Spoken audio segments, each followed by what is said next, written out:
Hello friends, welcome to my channel foodist Priyanka. आज बानाबो आमी दारुण स्वादेर मुचमुचे एक रेसिपि। मात्र दुटी आलू दिए এটা কিন্তু বানানো হয়ে যায়। কিভাবে বানাচ্ছি পুরো ভিডিওটা কিন্তু স্কিপ না করে দেখতে হবে। তাহলে চলুন রান্নাটা স্টার্ট করি। পুরো ভিডিওটা কিন্তু আপনাদের অবশ্যই দেখতে হচ্ছে। আমি এখানে দুটি আলু নিয়ে নিয়েছি, এরমভাবে গোল গোল করে এই আলুগুলো কেটে নিয়েছি। এবার আলুগুলোকে আমি জলে দিয়ে একটু ভালোভাবে সেদ্ধ করে নেব। তার জন্য আমি এখানে একটা বাটি বসিয়ে নিয়েছি, এর মধ্যে দিয়ে নেব জল। আমি দিয়ে নিয়েছি এর মধ্যে জল। তারপর আলুগুলো আমি একে একে দিয়ে নিচ্ছি। তার আগে বলে রাখি, আমার চ্যানেলটি যারা এখনও সাবস্ক্রাইব করেনি তারা প্লিজ আমার চ্যানেলটি সাবস্ক্রাইব করে দেবেন, আর পাশে থাকা বেল আইকনটা কিন্তু প্রেস করতে ভুলবেন না।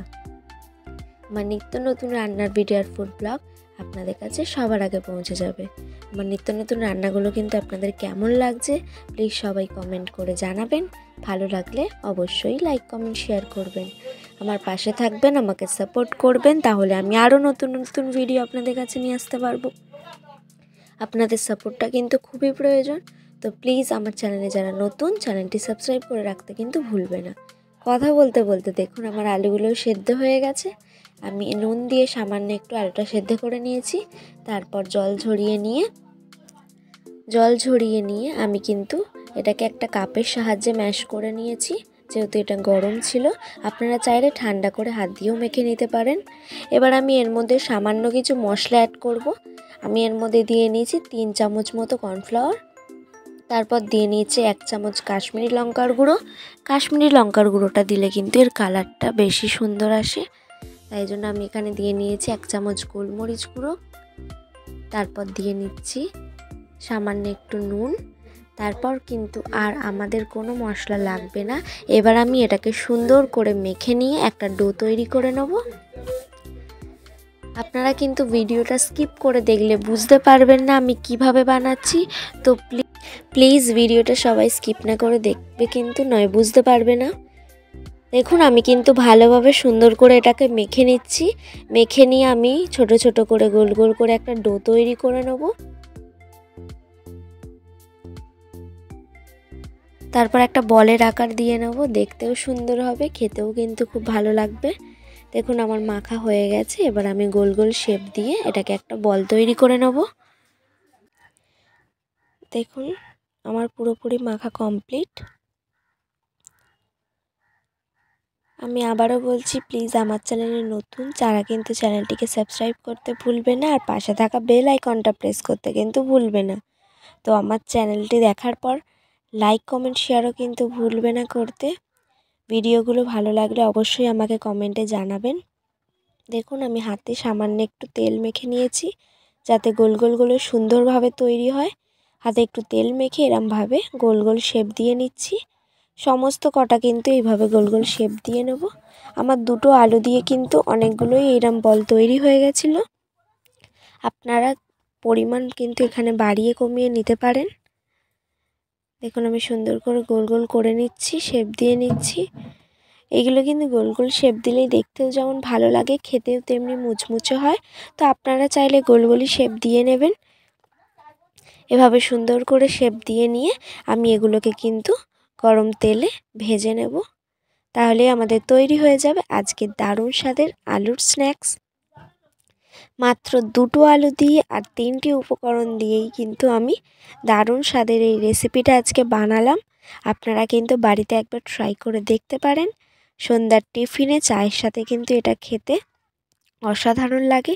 তো প্লিজ আমার ভিডিওটা দেখার পর একবার বাড়িতে বানিয়ে দেখবেন। তারপর কিন্তু আমায় কমেন্ট করে জানাতে ভুলবেন না কেমন হলো। আশা করছি খুবই ভালো লাগবে। আমি সমস্ত কটা এভাবে তৈরি করে নিয়েছি। এবার আমি কড়াইতে সাদা তেল বসিয়ে নিয়েছি। সাদা তেলটা গরম হয়ে গেলেই আমি একে একে আলুর যে বলগুলো বানিয়ে রেখেছি সেগুলোকে দিয়ে মিডিয়াম টু হাই ফ্লেমে কিছুক্ষণ ভেজে নেব লাল লাল করে, তাহলে আমাদের তৈরি হয়ে যাবে। এখন আমি একে একে কিন্তু এবার বলগুলোকে দিয়ে নেব। তেল কিন্তু অলরেডি গরম হয়ে গেছে। সুন্দর করে একে একে বলগুলো দিয়ে ফ্লেমটাকে কিন্তু একদম মিডিয়াম টু হাইতে রাখবেন। কারণ আলুটা আগে থেকেই সেদ্ধ ছিল। তো একটু ছ্যাঁকা তেলেই আমাদের এটাকে ভেজে নিতে হবে, ডিপ ফ্রাই করতে হবে। তেলটাও যেমনি বেশি দেওয়ার চেষ্টা করবেন, তেমনি ফ্লেমটাকে কিন্তু মিডিয়াম টু হাইতে রেখে সুন্দর করে লাল লাল করে এগুলোকে ভেজে নিতে হবে।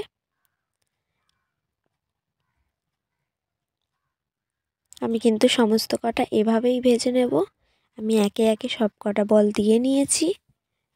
এবার আমি লাল লাল করে এগুলোকে ভেজে নেব। তাহলে আমাদের তৈরি হয়ে যাচ্ছে আজকের রেসিপি। এটা সত্যি খেতে খুবই সুন্দর হয়, একদম মুচমুচে হয়, গরম গরম খেতে কিন্তু খুবই ভালো লাগে। বাড়িতে বানিয়ে না খেলে আপনারা বুঝতে পারবেন না।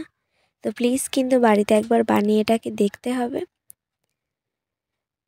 দেখুন আমার কিন্তু ভাজা কমপ্লিট। দেখুন কালারটা কতটাই সুন্দর এসছে, আর কালারটা যতটা সুন্দর এসছে খেতে কিন্তু তার থেকেও বেশি সুন্দর লাগে। আমি তেল ঝরিয়ে এটাকে তুলে নিচ্ছি।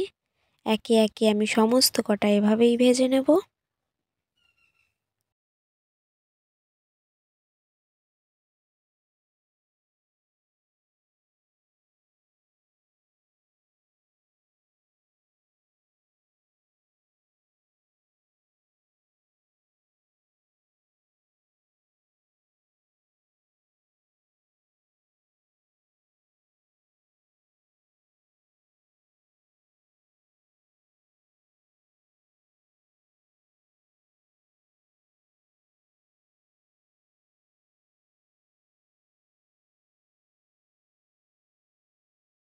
দেখুন আমার সমস্ত কটা ভাজা তৈরি। এবার আমি এটাকে পরিবেশন করে নেব। দেখুন আমি প্লেটে সাজিয়ে নিয়েছি। কতটাই মুচমুচে হয়েছে আমি কিন্তু এটাকে ভেঙে দেখাবো। দেখুন কতটাই মুচমুচে হয়েছে, খেতে কিন্তু খুবই ভালো লাগে। একবার বাড়িতে কিন্তু বানিয়ে দেখবেন, তারপর আমায় জানাতে কিন্তু ভুলবেন না।